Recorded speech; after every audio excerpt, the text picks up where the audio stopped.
आज भारताचे गृहमंत्री आणि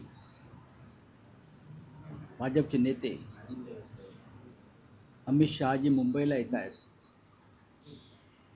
ते भारतीय जनता पक्षाच्या नवीन कार्यालयाचं भूमिपूजन करण्यासाठी मरीन लाईन्स खरं म्हणजे भारतीय जनता पक्षाचं एक मोठं कार्यालय राज्याचं आहे, पण हातामध्ये अमर्याद सत्ता आणि धनसंपत्ती असल्यामुळे समुद्रासमोर मरीन लाईन्सला एक भव्य आलिशान कार्यालय उभं करण्याचं त्यांनी ठरवलं. कारण ते सुखासीन लोक आहेत, कार्यकर्त्यांप्रमाणे त्यांना जगता येत नाही. ते पूर्वीचे दिवस गेले. हजारो स्क्वेअर फीटचं ते कार्यालय आहे. नवीन किंवा नूतन कार्यालयाचं भूमिपूजन हा काही आमच्यासाठी टीकेचा विषय असू शकत नाही.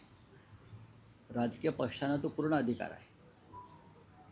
देशभरामध्ये भाजपनं प्रत्येक जिल्ह्यामध्ये अशी पंचतारांकित कार्यालय उभी केली आहेत. 550पेक्षा जास्त.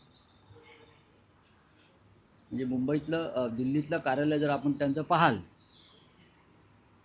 तर प्रेसिडेंट ट्रम्पचं व्हाईट हाऊस मागे पडेल. पण त्याचंही आम्ही स्वागत करतो. पक्ष आपल्या प्रॉपर्ट्या तयार करत असतो, सत्ता आहे, उद्योगपती पैसे देत असतात.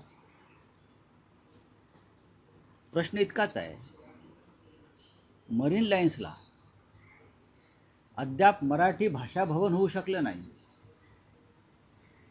त्याच ठिकाणी मराठी भाषा भवन अडकून पडलंय. भूमिपूजन होऊन सुद्धा त्याकडे कोणाचं लक्ष नाही. पण आज गृहमंत्री एक पंचतारांकित भव्य असं कार्यालय त्याचं भूमिपूजन करण्यासाठी येतात. त्यांचं स्वागत आहे.